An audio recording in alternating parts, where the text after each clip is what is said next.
नमस्कार विद्यार्थी मित्रांनो, मी प्राध्यापक सतीश सोनवणे आपलं संस्कृत सरिता या युट्यूब चॅनलवरती सर्वप्रथम स्वागत करतो। 100 पैकी 100 या सदरामधील पुढच्या एका महत्त्वाच्या विषयाला आज आपण सुरुवात करणार आहोत आणि तो विषय म्हणजे अगदी माझ्या जिव्हाळ्याचा विषय आहे, जो म्हणजे पेपर प्रेझेंटेशन। कारण बऱ्याच वेळा आपण अभ्यास करत असतो, खूप चांगल्या पद्धतीने अभ्यास करतो आणि सर्व पाठांतर जे आहे, व्याकरण असेल, लेखन कौशल्य असेल किंवा गद्य पद्य असेल, यांचा आपण खूप चांगल्या पद्धतीने उत्तमरित्या अभ्यास केलेला असतो। मात्र ज्यावेळी तो अभ्यास आपण ज्यावेळी उत्तरपत्रिकेमध्ये ज्यावेळी उत्तर लिहित असतो, त्यावेळी लिहिताना जर तो व्यवस्थित नसला तर बऱ्याच वेळा आपल्याला अगदी आपल्या हक्काच्या मार्कांपासून वंचित राहावं लागतं। आणि मी जेव्हा बघतो की 100 पैकी 100 ज्या विद्यार्थ्यांना गुण मिळालेले आहेत आणि ज्यांना 97, 98, 99 गुण मिळतात, अशा विद्यार्थ्यांचे मी परत एकदा आन्सर शीट जे आहे ते मागवत असतो दरवर्षी। तर त्यामध्ये मला जो मूलभूत फरक किंवा जो फंडामेंटल डिफरन्स त्याच्यामध्ये दिसून येतो की जे विद्यार्थ्यांना कधी कधी 1-2 मार्कांना मुकावं लागलेलं असतं, त्यांचं पेपर प्रेझेंटेशन कुठे ना कुठेतरी खराब असतं किंवा तिथे काहीतरी चुका राहून गेलेल्या असतात। आणि हेही बघायला मिळतं की जर तुमचं उत्तम पेपर प्रेझेंटेशन जर उत्तम असेल तर त्या केसमध्ये तुमची थोडीफार उत्तर इकडे तिकडे जरी झाली किंवा थोडंफार एखादं उत्तर चुकलं देखील तरी ते चुकलं असं नाही म्हणणार, थोडंफार इकडे तिकडे असेल तर ते इग्नोर केलं जाऊ शकतं। बरोबर आहे, म्हणजे तुम्ही जे काही पेपरमध्ये लिहिता आहात एक प्रकारे तो तुमचा चेहरा आहे आणि तो चेहरा जितका जास्तीत जास्त चांगला असेल तेवढं एक्झामिनरकडनं तुम्हाला मुक्त हस्ते काय केलं जातं, मार्क प्रदान केले जातात किंवा गुणदान केलं जातं। त्याच्यामुळे आपण जे काही पेपर प्रेझेंटेशन करतो आहोत ते अतिशय सुंदर, सुरेख, आखीव रेखीव कसं असावं यासाठी आज आपण आजच्या लेक्चरचा विचार करणार आहोत। आणि हे लेक्चर सुरू करण्यापूर्वी किंवा हा व्हिडिओ बघण्यापूर्वी एक रिक्वेस्ट तुम्हाला करायची की हे जर लेक्चर तुम्हाला जास्तीत जास्त चांगल्या प्रकारे कळावं अशी जर प्रामाणिक इच्छा असेल तर एक उत्तरपत्रिका जी आहे, नमुना उत्तरपत्रिका, ब्लँक शीट आपण ज्याला म्हणूया, तर हे ब्लँक शीट जर तुमच्याकडे असेल, आन्सर शीट जर तुमच्याकडे असेल तर ह्याच्यामध्ये सूचना ज्या आहेत त्या मी तुम्हाला व्यवस्थित ज्या काही सांगतोय त्या तुम्हाला नोट डाऊन करता येतील आणि त्या तुम्ही समजून घेऊ शकाल। अदरवाईज काय होईल की हे फक्त ऐकून सोडून देण्यासारखं किंवा आपण फक्त ऐकलं आणि नोटबुकमध्ये कुठेतरी तुम्ही काहीतरी ड्रॉ केलं, याच्यावरनं तुम्हाला व्यवस्थित जजमेंट नाही येणार। तर एक रिक्वेस्ट तुम्हाला राहील की एक स्टँडर्ड नवनीत असेल, सुंदरम असेल किंवा इतर कुठल्या पब्लिकेशनची एक चांगली उत्तरपत्रिका जी आहे, कोरी उत्तरपत्रिका, तुम्हाला ऍक्च्युअली 2 उत्तरपत्रिका लागतील, सप्लिमेंट सुद्धा लागेल। तर पेपर प्रेझेंटेशन जर व्यवस्थित समजून घ्यायचं असेल तर ज्याच्यामध्ये मी तुम्हाला पूर्ण पेपर कशा प्रकारे सोडवायचा आणि त्याच्यामध्ये जास्तीत जास्त मार्क कसे मिळवायचे, कुठल्या चुका टाळायच्या आणि कुठल्या गोष्टी जरूर आपल्या उत्तरपत्रिकेमध्ये आपल्याला करायच्या आहेत, या सर्व सूचनांचं अगदी बारीक सारीक गोष्टी आपण आज बघणार आहोत। हे जे लेक्चर आहे खास करून संपूर्ण संस्कृत आणि संयुक्त संस्कृतच्या विद्यार्थ्यांकरिता आहे की आपण पेपर कसा लिहिला पाहिजे। चला तर मग सुरुवात करूया आजच्या लेक्चरला, पेपर प्रेझेंटेशन। तर सर्वप्रथम मी ज्याप्रमाणे तुम्हाला म्हणालो की एक उत्तरपत्रिका आपल्याकडे लागेल जी ब्लँक शीट आहे, तर अशा प्रकारे एक उत्तरपत्रिका तुमच्याकडे लागेल। इथे मी तुम्हाला काही गोष्टी ड्रॉ करून दाखवतोय, तर त्या थोड्याशा समजून घ्याल आणि तसंच मी उत्तरपत्रिकेद्वारे देखील समजून सांगतोय। लेट्स अज्युम की हे तुमचं उत्तरपत्रिकेचं पेज आहे, ओके। तर या उत्तरपत्रिकेमध्ये सुरुवातीला ज्या काही सूचना दिलेल्या असतात, या पेजवरती ज्या काही सूचना दिलेल्या आहेत तर त्या सूचनांमध्ये एक सूचना असते की उजव्या बाजूला तुम्ही लाईन ड्रॉ करू नये। उजव्या बाजूला तुम्हाला इथे लाईन ड्रॉ करायला सांगितलेलं नसतं, अशी क्लिअर कट तिथे सूचना मेन्शन केलेली असते। परंतु त्या सूचनेमागची कारणं जी आहेत ती थोडीशी वेगळी आहेत आणि आपल्याला जी उत्तरपत्रिका मिळते, बरोबर, तर सर्वात आधी आपण म्हणजे एक अर्धा तास तुम्हाला पेपर आधी मिळालेला असतो, आन्सर शीट आधी मिळालेलं असतं, बरोबर आहे। पहिल्या दिवशी फक्त आपल्याला सूचनांचा भडीमार ऐकावा लागतो की उत्तरपत्रिका कशी लिहावी वगैरे वगैरे, बोर्डाचा पेपर कसा लिहिला पाहिजे, कोणत्या सूचना म्हणजे कोणत्या गोष्टींचं पालन केलं पाहिजे, बारकोड कसा चिटकवला पाहिजे वगैरे, या सगळ्या गोष्टींच्या डिटेल इन्स्ट्रक्शन्स तुम्हाला पहिल्या पेपरच्या दिवशी दिल्या जातात। परंतु इतर पेपरच्या वेळी सुद्धा तुम्हाला अर्धा तास आधी तुमची उत्तरपत्रिका तुमच्या हातात आलेली असते। मग या अर्ध्या तासात आपण ही उत्तरपत्रिका कशा प्रकारे कुठल्या गोष्टी करून ठेवल्या पाहिजेत तर त्याच्या काही सूचना मी तुम्हाला इथे देतोय, त्या थोड्याशा व्यवस्थित नीट सर्वप्रथम ऐकून घेऊयात।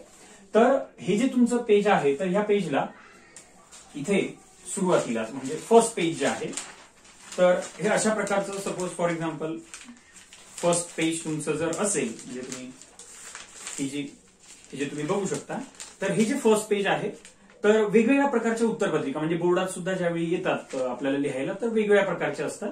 काही ठिकाणी इथे राईट हँड साईडला बॉर्डर ऑलरेडी ड्रॉ केलेली असते, काही ठिकाणी त्या प्लेन लाईन्स म्हणजे इथे सुटलेल्या असतात। तर जर समजा इथे बॉर्डर नसेल राईट हँड साईडला बॉर्डर नसेल तर ती आपण पेन्सिलने काय करायची, सर्वप्रथम ड्रॉ करून घ्यायची. त्यानंतर दुसरी एक महत्वाची गोष्ट, इथे बघा, इथे तुम्हाला प्रश्न क्रमांक दिसतोय. हे जे डबल मार्जिन असतं, ज्याला मी डबल मार्जिन म्हणतोय, इथे ड्रॉ करून दाखवतो तुम्हाला. हे जे डबल मार्जिन आहे त्याच्या खालीच एक बॉक्स आपल्याला दिला असतो. इथे प्रश्न क्रमांक आपल्याला लिहायचा आहे. फॉर एक्झाम्पल प्रश्न क्रमांक 1 आपण सोडवायला घेतला तर तो प्रश्न क्रमांक 1 इथे लिहिला जाईल. त्याच्या खाली आपल्याला काय करायचं, हे जे तुमचं पूर्ण मार्जिन आहे, हे जे मार्जिन असेल तर ह्या मार्जिनलाच इथे अंक लिहिण्या इतकं एक आणखी मार्जिन आपल्याला ड्रॉ करून घ्यायचं. इथे आपल्याला अंक लिहिता येतील इतकं एक मार्जिन आपल्याला काय करायचंय, ड्रॉ करायचंय. इकडे सांगितलं मी तुम्हाला, जर लाईन ऑलरेडी राईट हँड साईडला जर तुम्हाला मार्जिन ड्रॉ करून दिलेलं असेल तर गरज नाही. अदरवाईज काय करा, इथे एक मार्जिन जे आहे ते जिथे लाईन संपतायत, म्हणजे भले मार्जिन नसेल पण त्या लाईन संपतायत, बरोबर. आणि लँग्वेजच्या पेपरला खास करून काय होतं की तुमची अक्षरं जी आहेत, इतर म्हणजे मॅथ्स वगैरे या पेपर्सला नाही, परंतु लँग्वेजच्या पेपरला बऱ्याच वेळा अक्षरं ही पुढे निघून जातात आणि मग ती चांगली नाही वाटत. त्याच्यामुळे इथे आपण राईट हँड साईडला मार्जिन काय करायचं, ड्रॉ करून घ्यायचं. आणि तसंच ही जी खालची बाजू आहे, म्हणजे ही जी लास्ट लाईन फॉर एक्झाम्पल आपण पकडूया, ही जी शेवटची ओळ आहे, ही जी शेवटची ओळ तुम्हाला दिसते पेपरमध्ये, आन्सर शीटमध्ये जी शेवटची ओळ आहे तिलाच एक पॅरलल लाईनचा अर्थ कळतो, एकदम खेटून नाही, पॅरलल लाईन आपल्याला काय करायची, ड्रॉ करायची पेन्सिलने. एक लॉंग स्केल तुमच्याकडे असली पाहिजे. सर्वात महत्वाची सूचना सांगतो तेवढी नीट लक्षात ठेवा, लॉंग स्केल असली पाहिजे आणि शक्यतोवर ती काचेचीच असावी. अगेन आय रिपीट, खूप महत्वाची सूचना. आपल्याकडे एक लॉंग स्केल लागेल, ओके, मोठी पट्टी लागेल जी काचेची असावी, जेणेकरून आपण जी लाईन ड्रॉ करतोय ती तिरपी जाते, किंवा त्याच्या खाली काय आहे, बऱ्याच वेळा जेव्हा आपण लाईन ड्रॉ करत असतो ती तिरपी जाते किंवा त्याच्या खालची अक्षरं हे होतात वगैरे. त्यासाठी काचेची एक पट्टी, एक लॉंग स्केल आपल्याला असली पाहिजे. शॉर्ट स्केल वापरायची नाही, कारण शॉर्ट स्केल मध्ये काय होतं की अर्ध्यापर्यंत ती येते आणि परत आपण दुसरी लाईन ड्रॉ करतो, मग बऱ्याच वेळा ती थोडीशी इकडे तिकडे जाते, अशा प्रकारे होतं. त्याच्यामुळे एक व्यवस्थित एक लॉंग स्केल आपल्याकडे असेल याची काळजी घ्या. एक व्यवस्थित 1 किंवा 2 पेन्सिल्स तुमच्याकडे व्यवस्थित असतील आणि एक मोठी पट्टी, एक लॉंग स्केल तुमच्याकडे असेल, ह्या गोष्टी आपण गृहीत धरूया. दुसरी महत्वाची आणखी एक सूचना, ज्यावेळी तुम्ही मार्जिन ड्रॉ करताय, खूप भलं मोठं मार्जिन ड्रॉ नाही करून ठेवायचं. म्हणजे काही जण काय करतात, या मार्जिनचे पॅरलल 2 भाग करतात. इथे आपल्याला गुणसंख्या देखील द्यायची असते, म्हणजे जे एक्झामिनर तुमचा पेपर चेक करणार आहे त्यांना मार्क्स पण द्यायचे असतात. त्याच्यामुळे इथे फक्त एवढंच मार्जिन ड्रॉ करायचं की ज्याच्यामध्ये आपण 1, 2, 3 किंवा अ, ब, क, ड हे अंक किंवा अक्षरं लिहू शकतो. यापेक्षा जास्त जागेची इथे गरज नाहीये, बरोबर. आणि हे मार्जिन जरूर ड्रॉ करायचंय, बरोबर, कारण की आपले जे काही अंक किंवा अक्षर असणार आहेत ते ह्या मार्जिन मध्ये असणं अपेक्षित असतं. प्रश्न क्रमांक मात्र बॉक्स मध्येच लिहायचा आहे. प्रश्न क्रमांक मात्र तुम्हाला काय करायचंय, बॉक्स मध्येच लिहायचा आहे. त्यानंतर पुढच्या काही महत्वाच्या सूचना सांगतो, त्या जरा नीट लक्षात द्या. आता ह्या ज्या तुमच्या लाईन्स इथे तुम्हाला दिसत आहेत, फॉर एक्झाम्पल इथे लाईन ड्रॉ करून दाखवतोय, पहिली ओळ सोडून द्यायची, फर्स्ट लाईन जी आहे ती सोडून द्यायची आणि मग इथे सेंटरला आपल्याला लिहायचंय असं, प्रथमः विभागः सुगम संस्कृतम. प्रथमः विभागः सुगम संस्कृतम. आता इथे जागा कमी बोर्डमध्ये म्हणून मी इथे सोडून देतोय तिथे, मात्र तुम्हाला काय करायचंय ते पूर्ण लिहायचंय. प्रथमः विभागः सुगम संस्कृतम लिहून झाल्यानंतर इथे दंड द्यायला विसरायचं नाही, बरोबर. परत एकदा सांगतो, ही पहिली ओळ जी असेल, डबल मार्जिन नंतरची पहिली ओळ, ती सोडून द्या. तुमच्याकडे उत्तरपत्रिका असेल तर लगेच माझ्यासोबतच तुम्ही जर हे सगळं ड्रॉ करायला सुरुवात केली तर you can understand better. So पहिली ओळ सोडून द्या. दुसरी जी ओळ आहे त्याच्या सेंटरला, म्हणजे सेंटरला इन द सेन्स आपल्याला शब्द कोणकोणते लिहायचे, प्रथमः विभागः सुगम संस्कृतम. तर 4 शब्द लिहिताना ते सेंटरला येतील असं बघाल. आणि ते करून झाल्यानंतर पेन्सिलने, वन्स अगेन आय रिपीट, पेन्सिलने काय करायचंय, ही जी वरची ओळ आहे, वरची ओळ आणि खालची ओळ, वरची ओळ आणि खालची ओळ मध्येच असा बॉक्स नाही ड्रॉ करायचा, वरची ओळ आणि खालची ओळ सांगतोय, त्याला अशा प्रकारे काय करायचंय, बॉक्स ड्रॉ करून घ्यायचा आहे. इथे तुम्ही बघू शकता अशा प्रकारे काय करायचंय, व्यवस्थित बॉक्स ड्रॉ करून घ्यायचा आहे. प्रथमः विभागः सुगम संस्कृतम, इथून आपल्या पेपरला काय होईल, सुरुवात होणार आहे. आता हे ड्रॉ केल्यानंतर काही महत्वाच्या सूचना. हा जो मी बॉक्स सांगितला हो अशाच प्रकारे करायचा, वेगवेगळे आकार, किंवा काही जण मग त्याला काय करतात, आणखी थोडंसं आणखी अट्रॅक्टिव्ह करण्यासाठी मग असं तिरपं वगैरे असं काही काही डिझाईन देतात. अशा प्रकारे काही डिझाईन्स वगैरे द्यायची गरज नाहीये. खूप जास्त शॅबी पेपर वाटता कामा नाही. थोडंसं पेन्सिलने काय करायचं, फक्त व्यवस्थित बॉर्डर टाकून घ्यायची, राईट. तर अशा प्रकारे हे तुमचं प्रथम विभाग सुगम संस्कृतम असं लिहून झालेलं आहे. त्यानंतर ही जी ओळ म्हणजे हा जो बॉक्स संपतोय ही ओळ सोडून द्यायची. इथे मी फुली मारतो जेणेकरून फक्त तुम्हाला लक्षात येईल एवढ्यासाठी, राईट. त्याच्या खालच्या ओळीमध्ये आपल्याला लिहायचंय अ. त्याच्या खालच्या ओळीमध्ये काय लिहायचंय आपल्याला अ. हे या मार्जिन मध्ये लिहायचं नाहीये, हे मार्जिन मध्ये नाही लिहायचंय आपल्याला. अ कुठे लिहायचंय? बाहेरच्या मार्जिन मध्ये. ओके. आणि ते झाल्यानंतर हे जे तुम्ही अ लिहिलेलं आहे ना त्या अ च्या एक्झॅक्ट समोर आपल्याला लिहायचंय चित्रनामानी. कारण जो पहिला प्रश्न असतो आपला तो कशावरती आधारित असतो? चित्रपद कोशावरती. आणि त्याला पेन्सिलने काय कराल? अंडरलाईन करून घ्याल. परत एकदा सांगतो, प्रथम विभाग हा जो तुमचा इथे बॉक्स संपला त्या लाईन मध्ये काहीही लिहायचं नाहीये. त्याच्या खालच्या ओळीमध्ये काय लिहायचंय? अ. आणि इथे चित्रनामानी अशा प्रकारे हेडिंग द्यायचंय. जो प्रश्न आपला कशावर आधारित आहे? चित्रपद कोश. बरोबर. चित्रपद कोशावर तो हा प्रश्न आधारित असल्यामुळे त्याला आपण हेडिंग द्यायचंय चित्रनामानी. ते देऊन झालं की परत एकदा त्याच्या खालची ओळ आपल्याला सोडून द्यायची आहे. हे बघा इथे ती खालची ओळ सोडून द्यायची आहे. इथे नंबर द्यायचा आहे 1. आता हे सगळं तुम्ही जे आहे ना पेपर तुमच्याकडे म्हणजे आन्सरशीट तुमच्याकडे मिळाली की हे तुम्ही करू शकता. कारण की एनी हाऊ हे सगळं असंच असणार आहे. म्हणजे प्रश्नपत्रिका कुठलीही असो तुम्हाला हे प्रेझेंटेशन जे आहे ते बदलणार नाही. म्हणजे प्रथम विभाग द्वितीय हे सगळं सांगण्यापूर्वी एक महत्वाची सूचना. आपल्याला हे बऱ्याच वेळा तुम्ही पेपर प्रेझेंटेशनची जी वेगवेगळी लेक्चर्स अटेंड केलेली असतील इतरही त्याच्यामध्ये देखील सांगितलं जातं. बरेचसे मॉडरेटर चीफ मॉडरेटर तुमच्या स्कूलमध्ये जर येणार असतील व्हिजिटिंग फॅकल्टी म्हणून तर ते देखील गेस्ट लेक्चरमध्ये आपल्याला सांगतात की प्रश्नांचा क्रम बदलला तरी चालेल वगैरे वगैरे. संस्कृतच्या पेपरच्या बाबतीत विद्यार्थी मित्रांनो मला तुम्हाला सांगावं वाटतं की जो काही क्रम बोर्डाने ठरवलेला आहे किंवा तुमच्यासाठी निश्चित करण्यात आलेला आहे तो अतिशय व्यवस्थित आहे. आणि त्याच पद्धतीने आपण जर पेपर सोडवला जरी ना त्याच क्रमाने जरी आपण पेपर सोडवला तरी अतिशय व्यवस्थितरित्या काय होऊ शकतो? तो पेपर पूर्ण होऊ शकतो. So unnecessary question number change करणं किंवा वेगळ्या पद्धतीने ते सोडवणं म्हणजे पहिले कुठला तरी दुसरा विभाग लिहिला मग असं केलं म्हणजे द्वितीय विभागाने सुरुवात केली, गद्यापासून सुरुवात केली, पद्यापासून सुरुवात केली, व्याकरणापासून तर बिलकुल करू नका, लेखन कौशल्याने बिलकुल सुरुवात करू नका, अपठित तर नाहीच नाही.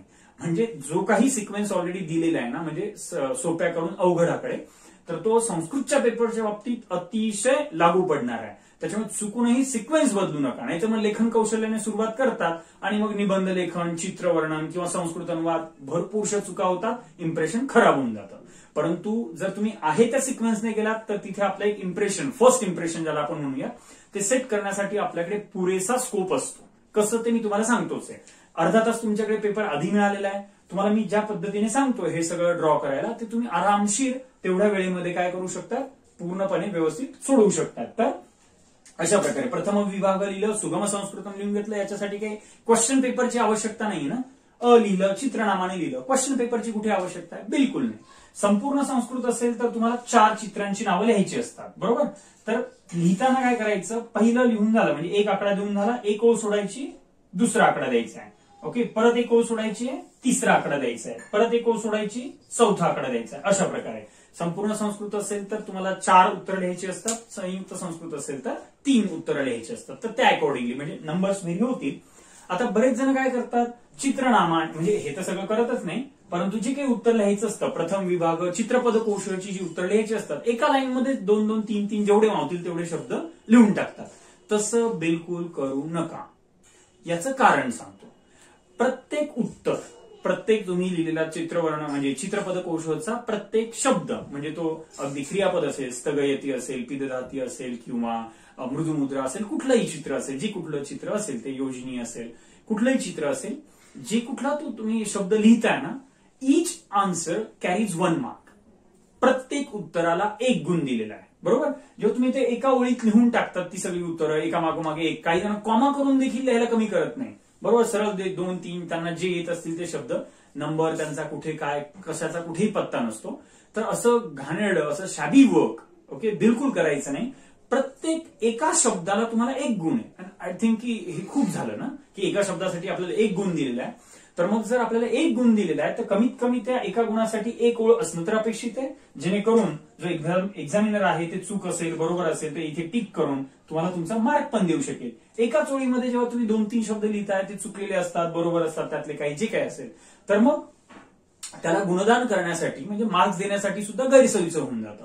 सो त्याच्यामुळे तुम्ही जे उत्तर लिहिताय ते एका ओळीत एकच लिहिला जाईल, एका ओळीमध्ये एकच शब्द लिहिला जाईल, बरोबर. आणि ते उत्तर लिहिल्यानंतर म्हणजे फॉर एक्झाम्पल योजिनी स्टेपलर ते जे आहे सुरुवात तुमची स्टेपलरचं चित्र असेल तर योजिनी लिहून झालं की त्याच्यानंतर दंड द्यायला विसरायचं नाही. दंड means full stop, because that is an answer in itself. ते उत्तर आहे आणि ते स्वतःमध्येच पूर्ण आहे. त्याच्यामुळे ते उत्तर लिहून झाल्यानंतर म्हणजे अक्षरावर टोप्या घालायच्या आणि त्याच्यानंतर तिथे दंड द्यायला विसरायचं नाही. अंडरलाईन काही करायची आवश्यकता नाहीये, मात्र दंड द्यायला विसरू नका. ठीक आहे, ही एक खूप महत्वाची सूचना लक्षात ठेवा. आणि ते लिहून झालं की फॉर एक्झाम्पल पुढचं चित्र असेल संदंशः, बरोबर, पेपर पेन, तर मग तुम्ही पुढचं चित्र लिहिलं आणि त्याचं उत्तर जे आहे ते अशा प्रकारे लिहिलं. एका पुढे एक उत्तर लिहित जायची नाही. ओके, मग अशा प्रकारे 1 2 3 4 अशी नंबरिंग जे आहे ते तुम्ही करून घेऊ शकता, जेणेकरून काय होईल की तो पहिला सेक्शन जो आहे तो तुमचा कंप्लीट झालेला असेल, बरोबर. इथे मी उत्तरपत्रिकेमध्ये तुम्हाला दाखवतोय जेणेकरून हे लक्षात येईल की जे सांगतोय. हे बघ, फर्स्ट हाफ जो आहे तो तुमच्या लक्षात येईल. प्रथम विभाग सुगम संस्कृतम जे लिहिलंय सेंटरला लिहिलंय बघू शकता तुम्ही. पहिली ओळ सोडून द्यायची आहे. पहिली ओळ बघा इथे सोडून दिली. दुसऱ्या ओळीमध्ये आपण लिहिलं प्रथम विभाग सुगम संस्कृतम. इथे माझं ऑलरेडी राईट हँड साईडला मार्जिन क्लोज केलेलं त्याच्यामुळे पेन्सिलने मी लाईन ड्रॉ नाही केलेली आहे. इथे बघू शकता ही पेन्सिलने आपण एक मार्जिन ड्रॉ करून घेतलं आहे, पॅरलल मार्जिन. आणि तिथे किती जागा आहे, 1 2 3 आपले अंक लिहिण्यापुरती जी जागा आहे तेवढीच आपल्याला सोडायची आहे. त्यानंतर इथे बघा चित्रनामाने लिहिलं, मी त्याला अंडरलाईन करायचं राहिलंय, पेन्सिलने तुम्ही अंडरलाईन करून द्याल. 1 2 3 4 5. खूप महत्वाची सूचना, खूप महत्वाची सूचना. संपूर्ण संस्कृत असेल तर आपल्याला 5 तिथे चित्र दिलेली असतात आणि संयुक्त संस्कृत जर असेल तर 4 चित्र आपल्याला तिथे सोडवण्यासाठी दिलेली असतात, बरोबर. की 4 मधनं आपल्याला 3 लिहायचे असतात. संपूर्ण संस्कृत असेल तर 5 पैकी 4 लिहायचे असतात, बरोबर. तिथे तुम्हाला 4 गुण त्यासाठी मिळणार असतात. तर मग बऱ्याच विद्यार्थ्यांचं असतं की सर आम्ही 4 आहेत आणि आम्हाला वाटतं की 4च आम्ही लिहूया. ठीक आहे, भले तुम्हाला उत्तर 4च लिहायची आहे, स्टील जागा मात्र तुम्हाला 5ची सोडायची आहे. जागा मात्र म्हणजे ही जे नंबरिंग आहे ना 1 2 3 4 5 ही नंबरिंग देऊन टाकायचं आहे. कारण नंतर जर आपल्याला आठवलं की हा इथे आपल्याला हे उत्तर लिहायचंय किंवा बरोबर हे जग खूप मोठं आहे, कुठून जर आपल्याला आकाशवाणी झाली आणि जर समजा सिग्नल पकडला गेला तर जर तुम्हाला नंतर तिथे लिहावंसं वाटलं की हा शब्द इथे लिहायचा आहे आणि जर तुम्ही तिथे त्याची प्रोव्हिजनच केलेली नसेल तर मात्र ते गैरसोयीचं होऊन जातं आणि मग आपण इतरत्र कुठेतरी ते उत्तर लिहून टाकतो, ते जास्त चांगलं दिसत नाही. त्याच्यामुळे ऑलरेडी आपण काय करायचंय 1 to 5 1 ते 5 नंबर देऊन घ्यायचे. तुम्ही ज्या प्रकारे मी इथे तुम्हाला दाखवलेलं आहे त्या प्रकारे 5 नंबर जे आहेत ते इथे देऊनच घ्यायचे. हे सगळं आपण अर्धा तास आधीच करणार आहोत. त्याच्यामुळे 5 नंबर आपल्याला तिथे देऊन घ्यायचे आहेत, बरोबर. त्यातले भले तुम्ही 2 लिहा, 3 लिहा, 4 लिहा, जे काही असतील किंवा तुम्ही सगळी उत्तर लिहिली तर वेल अँड गुडच आहे. आणि दंड द्यायला विसरायचं नाही. ह्या ज्या मी सूचना सांगितल्या प्लीज इथे थोडंसं जागेमध्ये तुम्ही त्या नोट डाऊन देखील करून ठेवा. प्रत्येक प्रश्नाच्या ज्या ज्या मी सूचना सांगतोय त्या तुम्ही इथे नोट डाऊन करून ठेवा. ओके, आणि जर माझ्यासोबतच जर तुम्ही हे सगळं ड्रॉ करताय तर तुम्हाला ते नंतर रेफरन्ससाठी देखील सोपं पडेल. सो इथे 2 सूचना आपल्याला महत्वाच्या काय लिहायच्या आहेत. 1 ते 5 सर्व अंक किंवा सर्व नंबर्स आधी देऊन घेणे ही एक सूचना.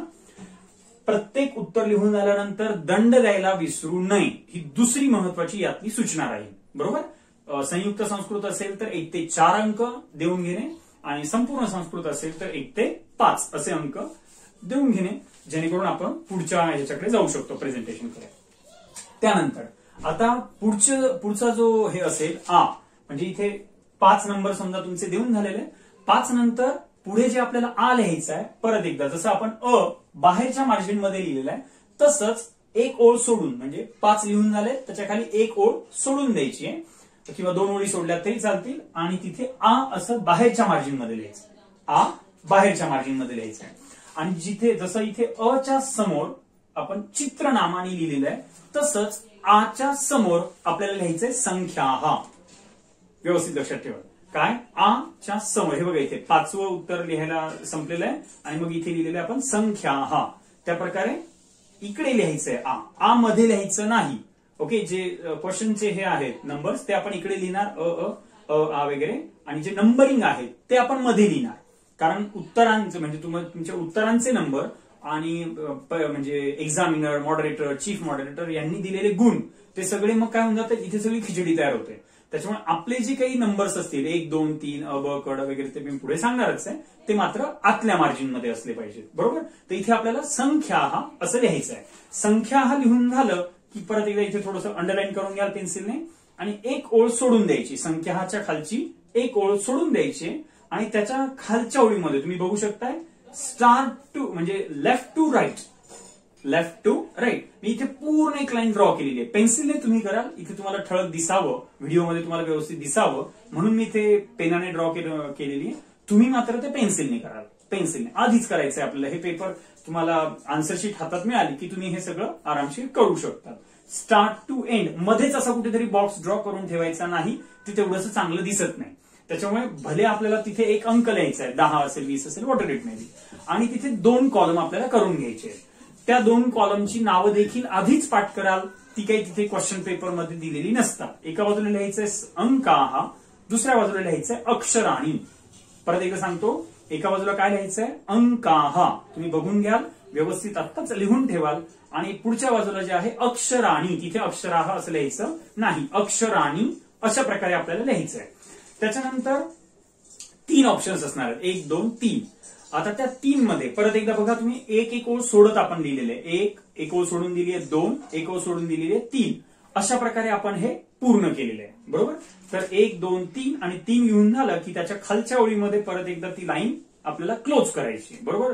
Start to end, left to right, आणि मधोमध आपल्याला एक लाईन ड्रॉ करून घ्यायची, जेणेकरून 2 सेक्शन जे आहेत ते व्यवस्थित वेगळे आपल्याला दिसतील. इथे मधली लाईन व्यवस्थित ड्रॉ करायची, हे तुम्ही इथे बघू शकता.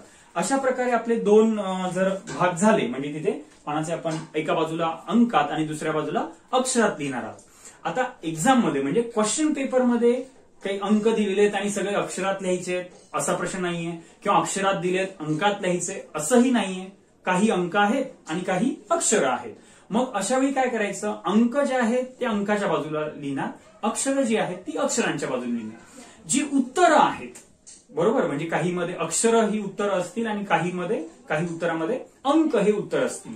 तर जे उत्तर असेल त्या उत्तराला मात्र अधोरेखित करायला विसरायचं नाही. Again I repeat, most important instruction, तुम्ही ती तिथे लिहून ठेवा. त्या सेक्शन मध्ये तुम्हाला लिहून ठेवायचंय काय, की जी अक्षरं आहेत किंवा अंक आहेत, जी उत्तर म्हणून आपण लिहिलेली आहे, तर उत्तरांना अधोरेखित करायला विसरू नये. दोघांनाही अंडरलाईन करायचं नाहीये, फक्त उत्तरांना बोललोय मी. तर उत्तरांना अधोरेखित करायला विसरू नये. जी काही तुम्ही उत्तरं लिहितात, अक्षरामधली लिहितात किंवा अंकामधली लिहितात, तर त्या अंकामधल्या किंवा अक्षरामधल्या उत्तरांना आपल्याला काय करायचंय, अंडरलाईन करायचंय. ते लिहून झाल्यानंतर ते काही उत्तरपत्रिका मिळायला तुम्ही लिहू शकणार नाहीये, त्याच्यासाठी प्रश्नपत्रिका तुमच्याकडे असावी लागणार आहे. बरोबर. आणि हे झाल्यानंतर भले तुमच्याकडे खाली 2 ओळी उरल्यात, 3 ओळी उरल्यात, ती जागा पूर्णपणे काय करायची, सोडून द्यायची. तिथेच लगेच समयलेखनचा प्रश्न बिलकुल सुरू करायचा नाहीये. हे अशा प्रकारे तुमचं पहिलं पेज जे आहे ते दिसलं पाहिजे, हे तुम्ही बघू शकता. आणि महत्वाची सूचना, हे सगळं तुम्ही आधीच ड्रॉ करून किंवा नंबर वगैरे देऊन, हे सगळं ज्या प्रकारे मी सांगितलंय त्या प्रकारे हेडिंग्स वगैरे देऊन हे पेज तुम्ही आधीच व्यवस्थित तयार करू शकता. 4 पानं म्हणजे 3 पानं जी आहेत पहिली, ती तुम्ही आरामशीर पेपर मिळण्याच्या आधी, क्वेश्चन पेपर मिळण्याच्या आधीच हे सगळं तयार करू शकता, जेणेकरून तुमचा वेळ वाचेल. कारण मी जेव्हा सूचना देतो किंवा रेग्युलर क्लासमध्ये शिकवतो, तर विद्यार्थी मला बऱ्याच वेळा सांगतात की सर तुम्ही हे जे पेपर प्रेझेंटेशन सांगितलं खूप सुंदर आहे, पण त्याच्यामध्ये आमचा खूप वेळ जाईल. चुकीचं आहे हे. तुमचा जर अभ्यास व्यवस्थित झालेला असेल, लेट मी टेल यू, संपूर्ण संस्कृतचा 80 मार्कांचा पेपर लिहिणं खूप सोपं काम आहे. 2.5 तासामध्ये आरामशीर पेपर पूर्ण होतो, आरामशीर. त्याच्यासाठी खूप एफर्ट्स घ्यायची गरज नाहीये. त्याच्यामुळे पेपर प्रेझेंटेशन आणि हे जे प्रेझेंटेशन सांगतोय हे सगळं तुम्ही आन्सर शीट तुम्हाला आधीच मिळाली आहे, त्यावेळी देखील तुम्ही ते करून ठेवू शकता. सगळ्या पेपर म्हणजे सगळ्या बाजूला तुम्हाला ही सपोज लाईन ड्रॉ करायची वेळ आली, तरी तुम्ही ही लाईन किंवा इथे मार्जिनची लाईन हे तुम्ही सर्व पेजेसवरती आधीच ड्रॉ करून घ्या ना पेन्सिलने. तुमच्याकडे स्केल आहे, पेन्सिल आहे, आन्सर शीट आहे. हे सगळं काम तुम्ही काय करायचंय, आधीच संपवायचंय. तर मला असं वाटतं की पहिल्या पेजवरच्या प्रथम विभागाच्या ज्या सूचना आहेत, पहिल्या अ आणि आ क्वेश्चनच्या, त्या तुम्हाला समजलेल्या असतील. आता आपण पुढच्या याच्याकडे जाऊया, पुढच्या सेगमेंटकडे जाऊया. जो पुढचा प्रश्न आहे आपला तो म्हणजे समयलेखन. काय प्रश्न आहे, समयलेखन. तर आता समय लेखनम करताना परत एकदा हे जे मी तुम्हाला बॉक्स दाखवलेला होता इथे डबल मार्जिनच्या खाली, तर बऱ्याच वेळा गडबड होताना, म्हणजे बऱ्याच वेळा विद्यार्थ्यांना मी काय गडबड करताना बघतो की इकडे व्यवस्थित लिहितात, इथे लिहितात प्रश्न क्रमांक 1, ओके, आणि ज्यावेळी इकडे लिहायची वेळ येते ना, म्हणजे पुढच्या पानावरती ज्यावेळी लिहायची वेळ येते, तर इथे काय करतात, ते 1 लिहिण्याच्या जागी ई लिहून ठेवतात. आ ई पुढचा नंबर असतो ना ई, तर इथे ई लिहून ठेवतात. बरोबर. हा जो बॉक्स दिलेला आहे तुम्हाला, तो प्रश्न क्रमांक लिहिण्यासाठी दिलेला आहे, उपप्रश्नाचे अंक किंवा अक्षर लिहिण्यासाठी नाही. Please note it down. काय सांगतोय मी, हा जो बॉक्स दिलेला असतो प्रत्येक पेजवरती हा बॉक्स असणार आहे, तर प्रत्येक पेजवरचा हा जो बॉक्स आहे तो तुम्हाला क्वेश्चन नंबर लिहिण्यासाठी दिलेला आहे, उपप्रश्नांचे अंक किंवा अक्षर लिहिण्यासाठी नाही. सो प्लीज बी केअरफुल की तिथे आपण अंक तर लिहित नाहीये ना, ही जरा एक थोडीशी काळजी घ्याल. म्हणजे आपण तिथे काय लिहिणं अपेक्षित राहील, प्रश्न क्रमांक 1 प्रश्न क्रमांक लिहिलेलं असतं, फक्त तिथे बॉक्समध्ये आपल्याला परत एकदा काय करायचंय, 1 असं लिहून घ्यायचंय. तुम्ही ते ह्याच्यामध्ये इंग्लिश किंवा मराठी कुठल्याही प्रकारच्या स्क्रिप्टमध्ये लिहू शकतात. बरोबर. ते लिहून झालं की त्यानंतर पुढची महत्वाची सूचना, तर हे 1 लिहून झाल्यानंतर याच्या पुढे एक ओळ असते. बरोबर. इथे आणखी एक ओळ आहे असं आपण गृहीत धरूया, ही आणखी एक ओळ आहे. तर या 1च्या पुढे आपल्याला काहीच लिहायचं नाहीये, 1च्या पुढे काहीच लिहायचं नाही, किंवा इथे परत प्रथम विभाग लिहिलं वगैरे काहीच आवश्यकता नाही. एकदा तुम्ही लिहिलं प्रथम विभाग, तो अजून सुरूच आहे, त्याच्यामुळे परत एकदा सेकंड पेजवरती ते मेन्शन करण्याची आवश्यकता बिलकुल नाहीये.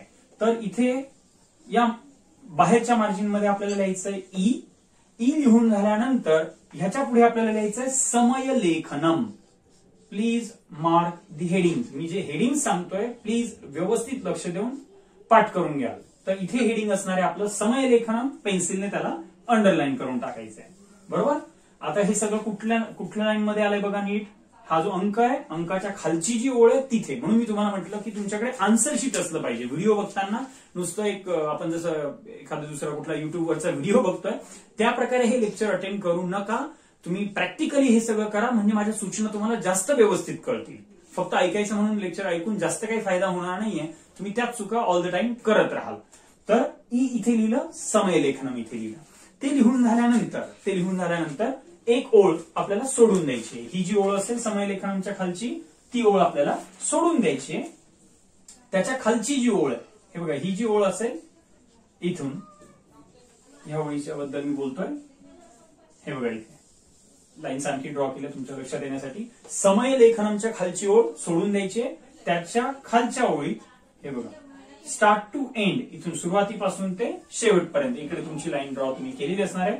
तर इथे अशा प्रकारे स्टार्ट टू एंड एक लाईन आपल्याला काय करायची आहे, त्याच्यावरतीच ड्रॉ करून घ्यायची आहे. ते झाल्यानंतर परत एकदा संपूर्ण संस्कृत असेल तर 4 आणि संयुक्त संस्कृत असेल तर 3 अशा प्रकारे आपल्याला नंबर द्यायचे, एक ओळ सोडत. हे बघा, जसं इथे फॉर एक्झाम्पल इथे आपण नंबर दिला 1, ओळ सोडून नंबर द्यायचा आहे 2, अशा प्रकारे. राईट. एक ओळ सोडून द्यायची, इथे नंबर दिला 2. अशा प्रकारे आपल्याला काय करायचंय, हे करून घ्यायचंय. 4 नंबर पर्यंत आपल्याला ते करायचंय. सेंटरमध्ये परत एकदा सेंटरमध्ये ते डिव्हाइड करायचंय. एका बाजूला लिहायचंय स्तंभ आणि दुसऱ्या बाजूला काय लिहायचंय, इथे बाजूच्या कॉलममध्ये काय लिहायचंय. मी जेव्हा रेग्युलर वर्गामध्ये विचारतो विद्यार्थी उत्तर देतात ब स्तंभ एक्झाम मध्ये दिलेलं असेल, क्वेश्चन पेपरमध्ये दिलेलं असेल. आपण ब स्तंभ लिहायचं नाही. आपण काय लिहिणार तिथे, उत्तराणी. आणि उत्तराणी कसं लिहिलंय ते देखील बघून घ्याल, कारण क्वेश्चन पेपरमध्ये उत्तराणी हा शब्द नसतो. मग तिथे नळाचा लिहून टाकतात किंवा वेलांटी आपण दुसरी लिहून बसतो, असं सगळं होतं. तर अस्तंभ आणि दुसऱ्या बाजूला आपल्याला काय लिहायचंय, उत्तराणी. ओके. समय लेखनम आपण करतोय. ओके. तर अस्तंभ जो असेल तो शक्यतोवर म्हणजे ह्याचा असतो, टायमिंग अंकामध्ये दिलेले असतात. तर जे काही अस्तंभामध्ये दिलेले आहेत आणि ब स्तंभामध्ये अक्षरामध्ये दिलेले असतात, आपल्याला मॅच द पेअर साठी असतो. हा जो प्रश्न आहे तो तुम्हाला काही उत्तर म्हणून लिहायचा नसतो, तो मॅच द पेअर साठी आहे. बरोबर. जुळ्याजुळवासाठी तो हा प्रश्न दिलेला असतो. तर हे अशा प्रकारचं तुमचं प्रेझेंटेशन त्या प्रश्नामध्ये दिसलं पाहिजे. बघा, समय लेखनम लिहिलंय, एक ओळ सोडून दिलेली आहे. इकडे त्याच्या खालच्या ओळीत स्टार्ट टू एंड, सुरुवातीपासून शेवटपर्यंत. हे सेकंड पेज चालू आहे आपलं.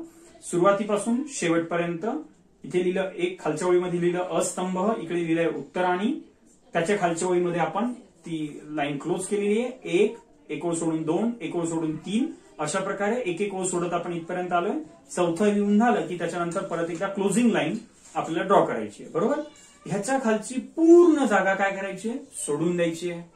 ही जी पूर्ण जागा आहे ती सोडून द्यायची आहे. आणि इकडे उत्तर लिहिताना 1, 2, 3, 4 सगळे नंबर्स आपल्याला देऊन ठेवायचे. हे आपण सगळं कधी करतोय, प्रश्नपत्रिका मिळण्यापूर्वी, बरोबर. हा सगळा तुमचा वेळ वाचेल. म्हणजे प्रश्नपत्रिका हातात मिळाली की सरळ तुमची उत्तरं लिहायला काय होईल, सुरुवात होऊन जाईल. तिथे आपला वेळ वाया जाणार नाहीये.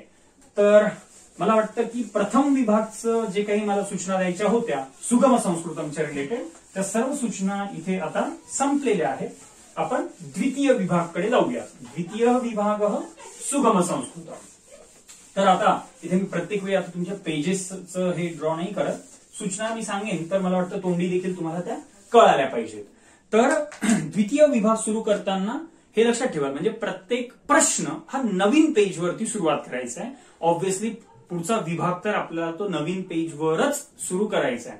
त्याच पेजवर मात्र सर एवढी जागा उरली आहे, बरोबर, 70% जागा उरली आहे, 60% जागा उरली आहे, 50%, असं अर्ध पान बाकी आहे, मग कशी जागा सोडून द्यायची, त्याच्याबद्दल चिंता करू नका. बोर्डाने तुमच्याकडनं एक्झाम फी भरपूर घेतलेली आहे, ती वसूल झाली पाहिजे. ती जागा वापरून आपल्याला तिथे काही बंगले बांधायचे नाहीयेत. गमतीचा भाग वेगळा. मात्र सांगायचं तात्पर्य काय की प्रत्येक उपप्रश्न किंवा प्रत्येक विभाग हा तुम्ही नवीन पेजवरती सुरू करा, जेणेकरून ते प्रेझेंटेशन वाईज चांगलं राहील. बघा, आता तुम्ही जर सपोज अशा प्रकारे प्रथम विभाग लिहिलेला असेल, एक इम्प्रेशन सेट होऊन जातं की हा विद्यार्थी अतिशय व्यवस्थित आहे. भले एखादं उत्तर त्याला येतंय नाही येते, मात्र एकतर कळतं की हा विद्यार्थी काळजीपूर्वक काय करतोय, पेपर लिहितोय. आणि हे इम्प्रेशन खूप महत्वाचं ठरतं, कारण इथनं तुमच्याबद्दलचं जर इम्प्रेशन चांगलं झालं तर माध्यम भाषा उत्तरांनी किंवा इतर जी डिस्क्रिप्टिव्ह आन्सर्स असतात तिथे मग सरळ हाताने काय केलं जातं, मार्क्स दिले जातात. हा, याने उत्तर चांगली लिहिली आहेत. कारण त्या एक्झामिनरला पण एवढे 100-200 पेपर जे आहेत त्या एका स्टिप्युलेटेड टाइम मध्ये चेक करून द्यायचे असतात. आणि अतिशय घाणेरडे, गचाळ, गलिच्छ अक्षरामध्ये लिहिलेले पेपर वाचून वाचून तो देखील वैतागलेला असतो. आणि त्याला जेव्हा असा एखादा सुंदर पेपर मिळतो ज्याच्यामध्ये आखीव रेखीव प्रमाणे आणि उत्तरं देखील सुटसुटीत लिहिली आहेत, वाचायला सोपी आहेत, असं जर सगळं त्याला बघायला मिळालं तर अतिशय मन प्रसन्न होतं. आणि तो उत्तरांना मार्क्स देखील तशाच प्रकारे तुम्हाला मिळतात. मग काना मात्र एखादी इकडे तिकडे झाली तरी देखील तिथे कधी कधी उत्तर मार्क्स सुद्धा कट केले जात नाही. आणि याचाच आपल्याला पुढे फायदा होतो. चला तर जाऊयात आपण आता पुढच्या सेक्शनकडे. Obviously we will turn page number 3. आपण तिसऱ्या पानाकडे आता आपण जाणार आहोत. इथे जो बॉक्स होता त्या बॉक्समध्ये आपल्याला लिहायचंय 2, म्हणजे प्रश्न क्रमांक 2. आणि त्याच्याच पुढे जसं मागच्या वेळी आपण केलं प्रथम विभाग सुगम संस्कृतम, त्याच प्रकारे आपल्याला आता काय करायचंय, द्वितीय विभाग गद्यम. काय लिहायचंय आपल्याला, द्वितीय विभाग गद्यम. ओके. आणि ते करून झाल्यानंतर त्याला देखील असं सेंटरमध्ये बघा जरा पेन्सिलने काय करायचंय, व्यवस्थित बॉक्स करून घ्यायचा. ते बॉक्सचे शेप प्रत्येक वेळी बदललेत वगैरे असं काही करू नका. फर्स्ट लाईन मध्ये लिहायचं नाही, म्हणजे डबल मार्किंगच्या खालच्या ओळीत लिहिलं असं करू नका. ओके. ती लाईन आपल्याला कशासाठी लागेल, ती लाईन ड्रॉ करण्यासाठी. आणि बरेच विद्यार्थी काय करतात, मग मध्येच लाईन ड्रॉ करतात. तसं पण नाही करायचं, त्याला टच केलेली लाईन असावी, ते जरा व्यवस्थित दिसतं. आणि दंड द्यायला विसरू नका. तर इथे आपण लिहिलं द्वितीय विभाग गद्यम. इथे तुम्ही बघू शकता 2 नंबर दिलेला आहे. हा जो बॉक्स संपलेला आहे त्या ओळीत आपण काहीही लिहिणार नाहीये. त्याच्या खालची जी ओळ आहे तिथे आपण काय लिहिलंय बघा जरा नीट. तिथे आपण काय लिहिलंय अ. पण त्या अ मध्ये अच्या पुढे आपण काही लिहिलेलं नाहीये, कारण तो अ म्हणजे पहिला गद्यांश आहे, प्रथम गद्यांश, बरोबर. तिथे आपण काही लिहिलेलं नाहीये. त्याच्यानंतर इथे लिहायचं राहिलं ऍक्च्युली माझ्याकडनं. जे अ लिहिलेलं आहे ना तुम्ही, अ जिथे लिहिलेलं आहे तिथे जो पहिला गद्यांश आहे त्याची आपण सुरुवात करणार आहोत. तर इथे लिहायचं प्रथम गद्यांश. इथे लिहायचंय आपल्याला पेनने प्रथम गद्यांश. ओके. ते लिहून झालं की एक ओळ सोडून द्यायची. आता इथे मी डायरेक्ट लिहिलंय त्याच्यामुळे तसं झालेलं आहे. बाकी तुम्ही काय करा, एक ओळ सोडून मग लिहायचं अवबोधनम. एक ओळ सोडून काय करायचंय, अवबोधनम. ओके. त्याच्यावरती जो क्वेश्चन असेल अवबोधनम 1 नंबर द्यायचा आहे, अवबोधनम लिहायचं. आणि त्याच्याच खाली एक ओळ सोडून, म्हणजे एक ओळ सोडून मी बघा इथे लिहिलेले क ख ग घ अशा प्रकारे जे आपल्याला 4 प्रश्न असणार आहेत त्याच्यामध्ये पूर्ण वाक्यानं उत्तर येतं वगैरे वगैरे अशा प्रकारे. तर हे नंबर लगेचच द्यायची काही आवश्यकता नाहीये. फक्त तुम्ही क ख असं 1-2 जागा कशी सोडायची, स्पेसिंग कसं असेल ते कळावं म्हणून मी सांगितलेलं आहे, बरोबर. तर अवबोधनम पर्यंत आपल्याला पूर्ण करायचं आहे. आता जरा थोडंसं आपण प्रश्न वाईज म्हणजे प्रत्येक प्रश्न जो आहे त्यातला जो सोडवायचा आहे तिथे काय काय काळजी घ्यायची ते सांगतो. पूर्ण वाक्यानं उत्तर होतं. आता मी ज्या सूचना सांगतोय तुम्ही तिथेच त्या पेजवरती लिहित गेला तर तुम्हाला बरं पडेल, म्हणजे प्रत्येक सेक्शनच्या काय काय सूचना आहेत त्या देखील तुम्हाला माहिती असतील. तर पूर्ण वाक्यानं उत्तर होतं हा जो प्रश्न असतो प्रश्न लिहायचा नाही, म्हणजे जो संस्कृतमध्ये प्रश्न विचारलेला असतो प्रश्न लिहायचा नाहीये. म्हणजे क म्हटल्यानंतर समजा पूर्ण वाक्यानं उत्तर असेल तुम्ही तो प्रश्न लिहू नका. प्रश्न ऑलरेडी क्वेश्चन पेपरमध्ये असतो, क्वेश्चन पेपर एक्झामिनरकडे असते, त्याला माहितीये की तिथे कोणता प्रश्न विचारलाय. तुम्ही परत प्रश्न विचारू नका तिथे क्वेश्चन मार्क ठेवून, बरोबर. म्हणजे प्रश्न विचारण्याची बिलकुल तिथे आवश्यकता नाहीये. ओके, म्हणजे प्रयाग क्षेत्रे कह राजा असेल तुम्हाला विचारण्याची आवश्यकता नाही, त्यांनी विचारलेलं. तुम्ही परत एक्झामिनरला कशाला विचारताय की प्रयाग क्षेत्रे कह राजा असेल. ओके, तुम्हाला उत्तर लिहायचंय, त्याच्यामुळे तुम्ही तिथे क आणि क नंतर सरळ सरळ तुमचं उत्तर जे काय असेल ते लिहायचंय. बरेच जण काय करतात तिथे उत्तरम ओके आणि मग डॅश करून काहीतरी लिहिणार. अशा प्रकारे पण बिलकुल करण्याची गरज नाहीये, कारण तुम्ही जे लिहिणार ना उत्तरम असं किंवा उत्तर आणि मग डॅश वगैरे करणार तर इथे तुमची जागा जाणार आणि जागा गेल्यानंतर तो एक्झामिनर मार्क कुठे देणार. काही जण लिहितात उ डॉट डॅश, असं सगळं करण्याची काही गरज नाहीये. किंवा इथे कच्या पुढची लाईन सोडून देतात, खालच्या ओळीत मग डॅश करून उ लिहून वगैरे अशी उत्तर लिहितात. बिलकुल तसं काही करायची गरज नाहीये. सरळ तुम्ही क लिहा आणि कच्या पुढे तुमचं उत्तर जे काही असेल ते लिहा, बरोबर. तर पूर्ण वाक्यानं उत्तरतम मध्ये प्रश्न लिहायचा नाही. दुसरा महत्वाचा प्रश्न सत्यम असत्यम लिखत. इथे मात्र तुम्हाला काय करायचंय वाक्य पूर्ण लिहायचंय. जे काही सत्यमसाठी सत्यम असत्यम लिखत तिथे सूचना दिलेली असते वाक्यम पुनर्लिखित्वा सत्यम असत्यम इथे लिखत. तर आपल्याला पूर्ण वाक्य लिहून घ्यायचंय. वाक्य लिहून झालं की त्याच्यानंतर त्याच्याच पुढे उत्तर लिहायचं नाही, उत्तर खालच्या ओळीमध्ये. अगेन रिपीट, खूप महत्वाची सूचना.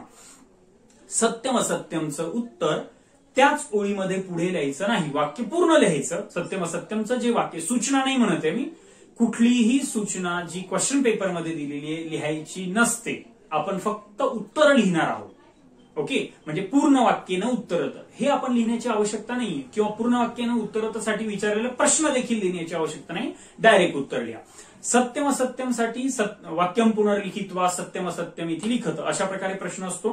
प्रश्न बिलकुल लिहायचा नाही, मात्र जे वाक्य दिलेले आहे जिथे जिथे सांगितलेलं असतं क्लिअर कट वाक्यम पुनर्लिखित्वा याचा अर्थ होतो वाक्य पुन्हा लिहून, बरोबर आहे. म्हणजे ते वाक्य आपण पूर्ण लिहायचं. फक्त ते वाक्य लिहून झाल्यानंतर सत्यम किंवा असत्यम जे काही तुम्हाला लिहायचं ते खालच्या ओळीत लिहा, त्याच ओळीत ते उत्तर लिहू नका. त्याचं कारण काय होतं की बऱ्याच वेळा ते उत्तर वाचत वाचत म्हणजे त्या एक्झामिनरला खूप पुढे जावं लागतं. त्यापेक्षा त्याला माहिती आहे की वाक्य काय, फक्त ते तुम्हाला लिहायला सांगितलंय हा भाग वेगळा. तुम्ही ते वाक्य लिहा आणि वाक्याच्या खाली उत्तर लिहा, म्हणजे त्याला पटकन तिथे शोधता येतं की हा इथेच सत्यम लिहिलंय असत्यम लिहिलंय व्हॉट इट मे. त्याच्यानंतर सत्यम असेल किंवा असत्यम असेल लिहिण्याच्या खूप वेगवेगळ्या पद्धती बघायला मिळतात. म्हणजे काही विद्यार्थी लिहितात सत्य, मी आता फक्त सत्यम असत्यमच्या केसमध्ये सपोज एखादं उत्तर असेल ट्रू म्हणजे सत्यम असेल ते लिहिण्याची पद्धत अशा प्रकारे लिहिली जाते. पहिल्या प्रकारे लिहिली जातं, हा झाला पहिला प्रकार. दुसऱ्या प्रकारे काय करतात, काही जण लिहितात सत्यम अशा प्रकारे लिहितात, काही जण लिहितात तिसरा जो प्रकार आहे काही जणांचं उत्तर हे अशा प्रकारचं असतं काय सत्यम. मला तर तुम्हाला प्रश्न विचारायचा आहे या तीन पैकी तुमचं उत्तर कोणत्या प्रकारचं असतं, फर्स्ट सेकंड और थर्ड.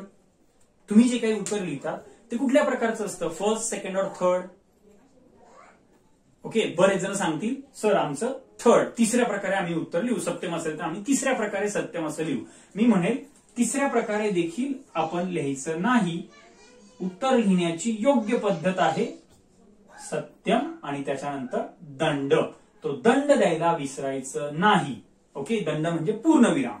ओके, तर ही चौथी पद्धत जी असेल सत्यम लिहा असत्यम लिहा, मात्र पुढे दंड द्यायला विसरू नका आणि अनुस्वार द्यायचा नाही. म्हणजे सत्यम लिहिलं असत्यम लिहिलं वरती अनुस्वार दिला असं देखील करू नका, because that answer in it self is a sentence. Okay, म्हणजे याला एक मार्क आहे, तुमचा एक शब्द म्हणजे एक मार्क तुम्हाला त्याचा मिळतोय, राईट. तर उत्तर लिहिण्याची म्हणजे सत्यम किंवा असत्यम लिहिण्याची जी पद्धत आहे ती ही चौथ्याच प्रकारची असली पाहिजे. वरील तीन प्रकारे जे लिहून दाखवलेले त्या प्रकारे उत्तर लिहायचं नाहीये. सत्यम असेल असत्यम असेल ते आपण अशाच प्रकारे लिहिणार. त्याच्यानंतर आणखी तिसरा पुढचा प्रश्न असतो उचित कारणम चित्वा वाक्यम पुनर्लिखत. त्याही केसमध्ये उचित कारणम चित्वा वाक्यम पुनर्लिखत, या केसमध्ये जे काही वाक्य दिलेलं असतं ते वाक्य आपल्याला पूर्ण लिहायचंय आणि जे उत्तर लिहिताय त्या उत्तराला अधोरेखित जरूर करायचंय. अगेन आय रिपीट, जे काही तुम्ही उत्तर लिहिणार असाल, योग्य पर्यायम चित्वा वाक्यम पुनर्लिखत किंवा ते योग्य कारणम योजयित्वा वाक्यम पुनर्लिखत, हा ज्या प्रकारचा एक प्रश्न असतो तिसऱ्या प्रकारचा, त्या केसमध्ये जे काही उत्तर लिहाल त्याला अंडरलाईन करायला विसरू नका, अधोरेखित करायला विसरू नका. ओके, तर हे काही महत्वाचे प्रश्न. त्याच्यानंतर हे झाले काही प्रश्न. आणखी हे 3 महत्वाचे प्रश्न आपल्याला त्याच्यामध्ये त्या सेक्शनमध्ये विचारले जातात. त्यानंतर आणखी याच सेक्शनमध्ये विचारला जाणारा जो प्रश्न आहे, जस्ट अ मिनिट, हा, तर योग्य पर्याय झालं. त्यानंतर आणखी एक महत्वाचा प्रश्न इथे आपल्याला विचारलेला असतो बघा, एषः गद्यांश कस्मात पाठात उद्धृत. काय प्रश्न असतो? एषः हा संयुक्त संस्कृतच्या विद्यार्थ्यांना नाही विचारला जात प्रश्न, संपूर्ण संस्कृतच्या विद्यार्थ्यांना हा प्रश्न विचारलेला असतो. एषः गद्यांश कस्मात पाठात उद्धृत, म्हणजे हा जो गद्यांश आहे तो कुठल्या पाठातनं उद्धृत केलेला आहे. तर बरेच जण विद्यार्थी काय करतात, डायरेक्ट त्या लेसनचं नाव लिहून टाकतात. जर आठवत असेल तरची गोष्ट, येतच नसेल तर भाग वेगळा. उत्तर येत असलं तरी सुद्धा पहिला, फॉर एक्झाम्पल पहिल्या लेसन मधनं एखादा उत्तर विचारलेला असेल तर लिहितात आद्य कृषक पृथुवैन्य. तर आता ज्यावेळी तुम्ही डायरेक्ट उत्तर लिहितायत ना, इट इज नॉट एक्सपेक्टेड. ज्यावेळी तुम्ही ह्या प्रश्नाचं उत्तर लिहिताय, एषः गद्यांश कस्मात पाठात उद्धृत, please note down all these instructions. तर उत्तर लिहिताना तर ते उत्तर कसं लिहिलं गेलं पाहिजे, एषः गद्यांश, एषः गद्यांश असं हे आपल्याला पूर्ण लिहायचं आहे. एषः गद्यांश आद्य कृषक, थोडं इकडनं लिहितो म्हणजे लक्षात येईल.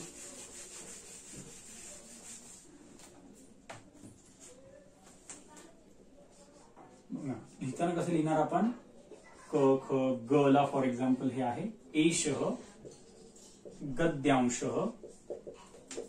इथे गद्यांशाचं ज्यावेळी नाव लिहिताना ते सिंगल इन्व्हर्टेड कॉमा मध्ये तुम्ही लिहितायत का त्याच्याबद्दल प्लीज बी अवेअर. तर इथे सूचना लिहून ठेवाल, गद्यांशाचं नाव लिहिताना ते कशात लिहायचंय, सिंगल इन्व्हर्टेड कॉमा मध्ये. आद्य कृषक पृथुवैन्य, आद्य कृषक पृथुवैन्य. त्याच्यानंतर दुसरी महत्वाची सूचना, लेसनचं नाव लिहून झालं की दंड द्यायला विसरायचं नाही. It means full stop. Okay, आणि ते झाल्यानंतर सिंगल इन्व्हर्टेड कॉमा जो आहे तो कम्प्लीट करायचा आहे. आद्य कृषक पृथुवैन्य पाठात उद्धृत किंवा इति पाठात उद्धृत म्हटलं तरी चालेल, काही प्रॉब्लेम नाही. आणि परत एकदा पुढे दंड द्यायचा आहे. आता आणि जे नाव जे लिहिलेलं आहे तुम्ही त्याला सिंगल इन्व्हर्टेड कॉमा पेन्सिलने काय कराल, सिंगल अंडरलाईन करून घ्याल. सिंगल अंडरलाईन जेव्हा कधी अंडरलाईन करताय ते सिंगल अंडरलाईन असू द्या, काही जणांना डबल अंडरलाईन करायची सवय असते. म्हणजे इथे लिहितात आद्य कृषक पृथुवैन्य, परत एकदा अंडरलाईन करतात. हे जे डबल अंडरलाईन केलं ना तर बऱ्याच वेळा काय होतं की खालच्या ओळीमध्ये जे शब्द असतात त्यांच्या काना मात्रा वेलांटी जे असतात त्यांच्यावरती ते अंडरलाईन चाललं जातं and it create bad impression. So underline करताना कुठेही अंडरलाईन करा, मात्र ते सिंगल अंडरलाईन असेल. आणि खूप महत्वाची सूचना, ते पेन्सिलने असेल, पेनाने कुठेही अंडरलाईन करायचं नाही. जे काही तुम्ही अधोरेखित करताय ते सगळं पेन्सिलने अंडरलाईन करायचं आणि ते सिंगल अंडरलाईन असलं पाहिजे, डबल अंडरलाईन करायचं नाही.